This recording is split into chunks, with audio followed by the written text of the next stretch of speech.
And at the end of the day, I was CEO of FTX. And that means whatever happened, wherever it happened, I had a duty. I had a duty to all of our stakeholders, to our customers, our creditors. I had a duty to our employees, to our investors, and to the regulators in the world to do right by them, to make sure the right things happened at the company. And clearly, I didn't do a good job of that. Clearly, I made a lot of mistakes or things I would give anything to be able to do over again. I didn't ever try to commit fraud on anyone. I was excited about the prospects of FTX a month ago.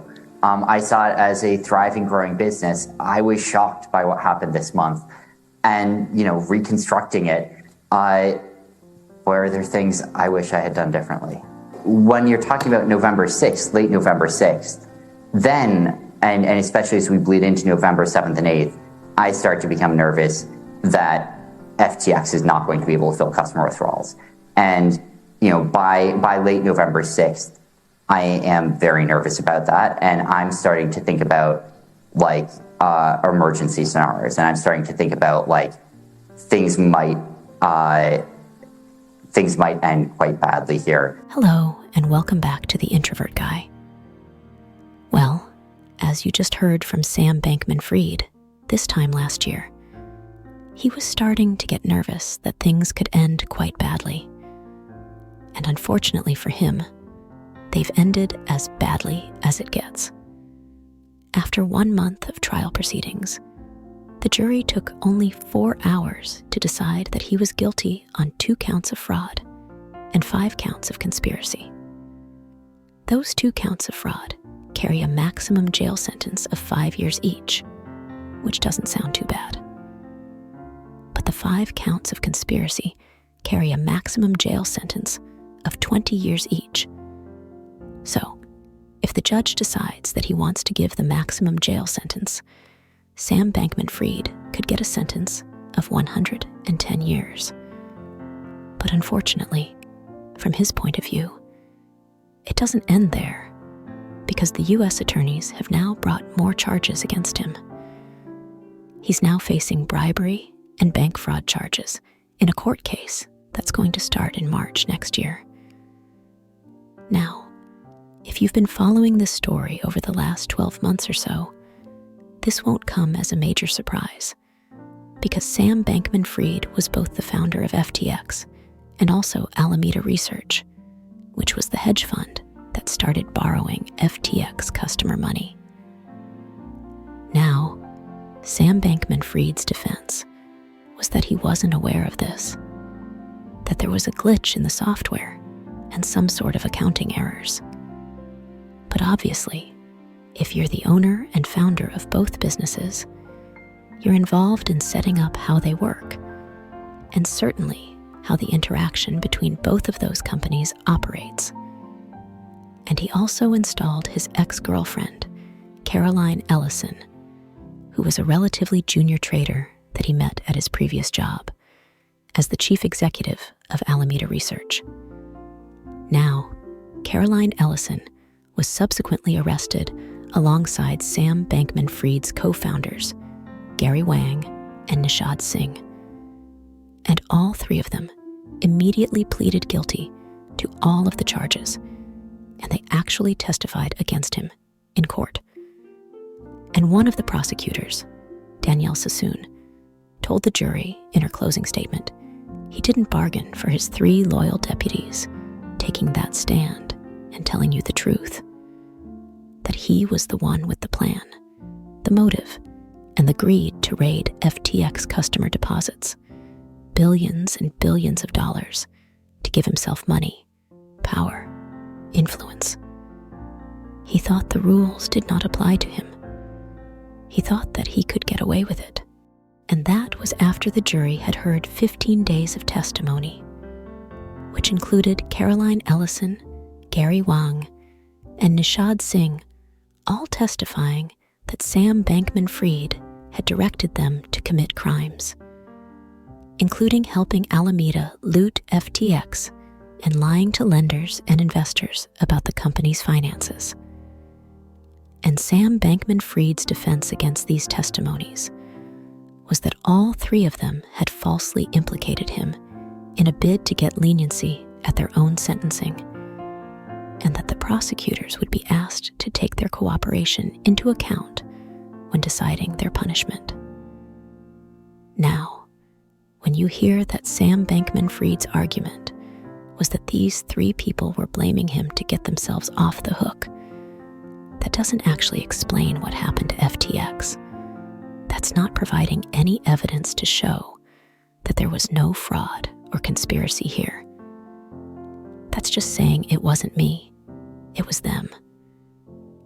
But when you take a step back and think about who set all of this up, and who was the main benefactor, who was making the most money, and who was most likely to be making the decisions, all roads lead to Sam Bankman-Fried.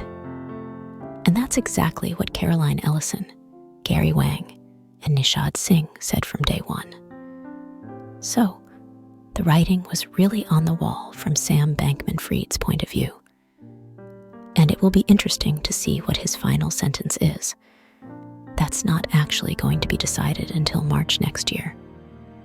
But between now and then, he will be spending his time in jail. Sam Bankman-Fried is currently 31 years old, and it's likely that he will spend the rest of his life in jail. Or, if he is ever released, it's likely that he will be an old man by the time he gets to that situation. So, let's hear what U.S. Attorney Damon Williams said about the judgment. So, the FTX and Sam Bankman-Fried story is now drawing to a close. But what does this mean for the crypto markets? Because 2022 was a highly damaging year for crypto across the board. We saw a number of high-profile companies going bust.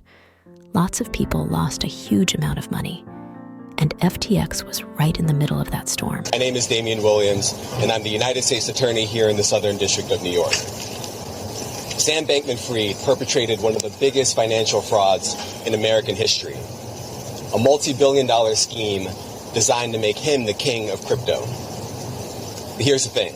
The cryptocurrency industry might be new. The players like Sam Bankman-Fried might be new.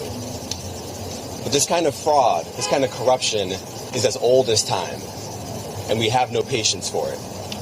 This case moved at lightning speed. That was not a coincidence, that was a choice. And it's also a message. It's a warning, this case, to every single fraudster out there who thinks that they're untouchable, or that their crimes are too complex for us to catch, or that they're too powerful for us to prosecute, or that they could try to talk their way out of it when they get caught. Those folks should think again and cut it out. And if they don't, I promise we'll have enough handcuffs for all of them. And this chart, which shows the market capitalization of all cryptocurrencies in issuance, shows what a roller coaster ride cryptocurrency has been over the last 3 years.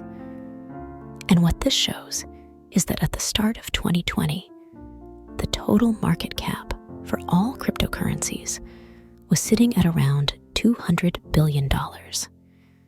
However, by November 2021, it had increased more than 10 times and was close to $3 trillion. And at that stage, Bitcoin was trading for around $65,000 for one coin. And there was a lot of talk about the fact that Bitcoin was going to go through the $100,000 level. However, that never materialized. And with hindsight, November proved to be the peak of the market. And 2022 was an absolute disaster for cryptocurrency. And by the end of 2022, the market cap was down to around $750 billion, which was the lowest that it had traded at for around 2 years. And this chart shows the movement in the price of Bitcoin since the start of 2022. And this shows that the price fluctuated wildly between around $45,000 and $35,000 in the first 4 months of the year. However, the price of Bitcoin nosedived in the second half of 2022, following all of the cryptocurrency corporate collapses.